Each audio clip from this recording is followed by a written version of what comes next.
RJD और कांग्रेस की पक्की दोस्ती अब पक्की दुश्मनी में बदल गई है, ऐसा दावा किया जा रहा है।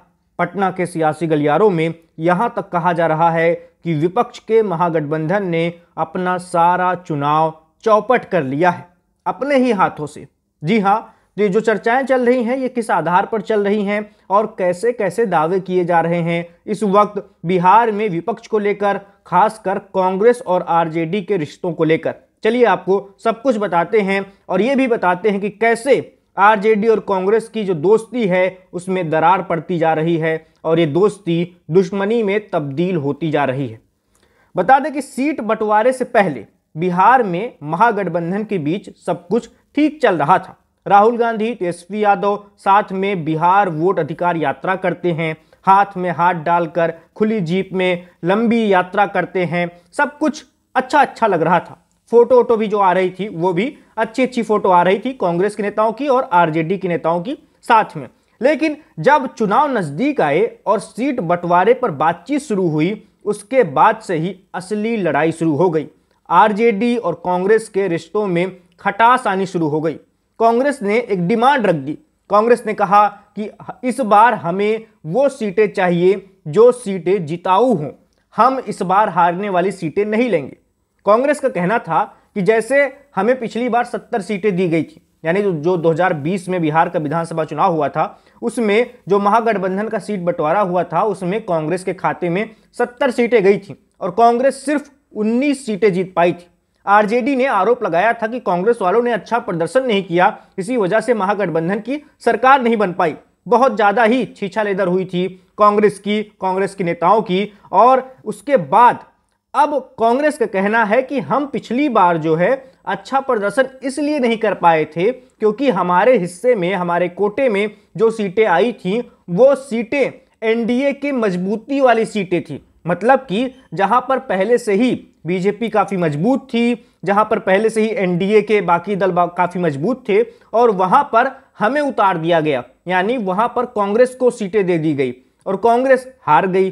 तो जाहिर सी बात है कि जो हारी हुई सीटें हैं या जहां पर विपक्ष कमजोर है वो सीटें अगर कांग्रेस के खाते में जाएंगी तो कांग्रेस की हार तो होगी ही।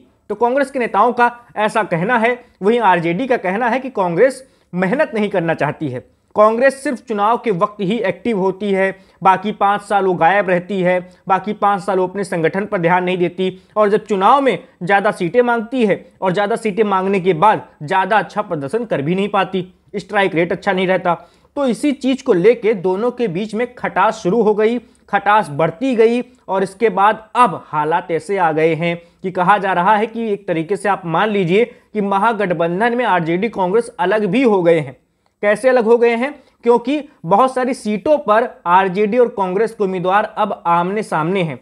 करीबन 7 से 8 सीटें ऐसी बताई जा रही हैं जहां पर आरजेडी ने भी अपना उम्मीदवार दिया है और कांग्रेस ने भी अपना उम्मीदवार दिया है। यानी तेजस्वी यादव की लालटेन लेकर एक उम्मीदवार खड़ा होगा और दूसरी ओर राहुल गांधी के पंजे वाले निशान से भी दूसरा उम्मीदवार खड़ा होगा।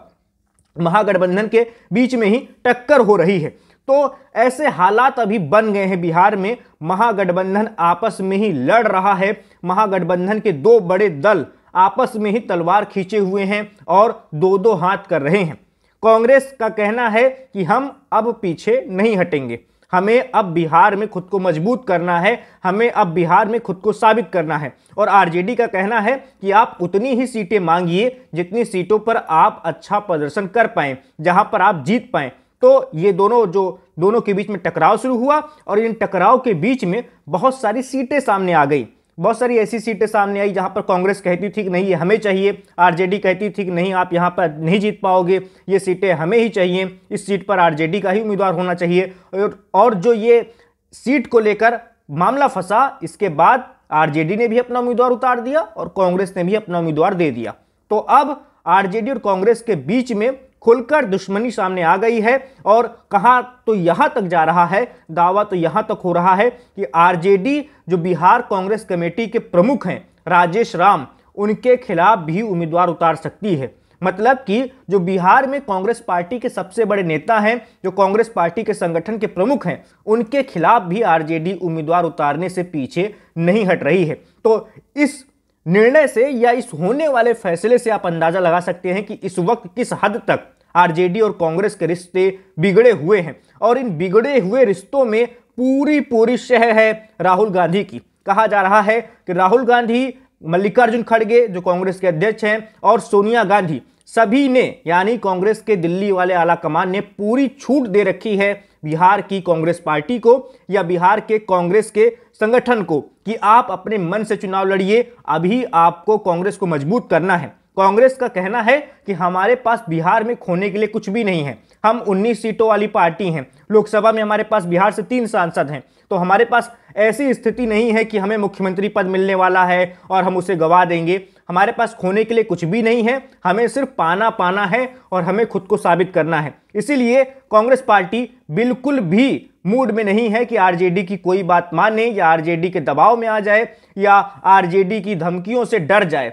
कांग्रेस चाह रही है कि अपने दम पर ही लड़ना पड़े तो लड़ेंगे, लेकिन बिहार में कांग्रेस को मजबूत करके रहेंगे। तो कांग्रेस के नेताओं का ऐसा मानना है, और ये जो नेताओं का मानना है उनमें वो नेता शामिल हैं जिनको दिल्ली का आशीर्वाद प्राप्त है, जैसे कि पप्पू यादव गांधी परिवार के नजदीकी माने जाते हैं, खासकर प्रियंका गांधी के। कन्हैया कुमार को राहुल गांधी का खास माना जाता है। कहा जाता है कि जब 2024 का लोकसभा चुनाव हो रहा था उस वक्त राहुल गांधी ने किसी भी नेता की टिकट की पैरवी नहीं की थी, सिर्फ कन्हैया कुमार की। उन्होंने कहा था कि कन्हैया कुमार को दिल्ली से टिकट मिलना चाहिए, हुआ भी यही। हालांकि कन्हैया कुमार दिल्ली में हार गए थे लोकसभा का चुनाव और अब वो बिहार में कांग्रेस पार्टी के लिए प्रचार कर रहे हैं।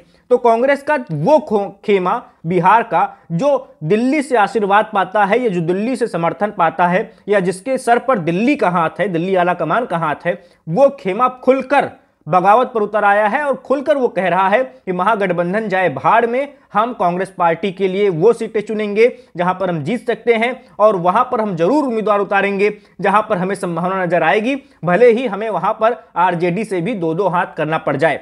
तो कांग्रेस और आरजेडी दोस्त अब दुश्मन बन चुके हैं, दुश्मनी खुलकर सामने आ चुकी है और इसी वजह से लोग कह रहे हैं कि जो माहौल बनना चाहिए था महागठबंधन के पक्ष में, जैसी बयार बहनी चाहिए थी कि 20 सालों से थोड़ा बहुत अगर हटा दें 1.5-2 सालों को, तो 20 सालों से बीजेपी और जेडीयू जिस तरह से बिहार में सरकार चला रही है उसके खिलाफ अभी सत्ता विरोधी लहर होनी चाहिए थी, उसके खिलाफ जमीन पर एक एंटी इनकमेंसी की लहर होनी चाहिए थी। लेकिन ऐसा कुछ नहीं दिख रहा क्योंकि महागठबंधन में आपस में ही इतनी फूट हो गई है, आपस में ही इतनी लड़ाई हो गई है कि पहले आइए आपसी लड़ाई ही सुलझा लें, पहले ये आपस में ही लड़ लें, उसके बाद जब टाइम मिलेगा तब ये एनडीए से लड़ लेंगे।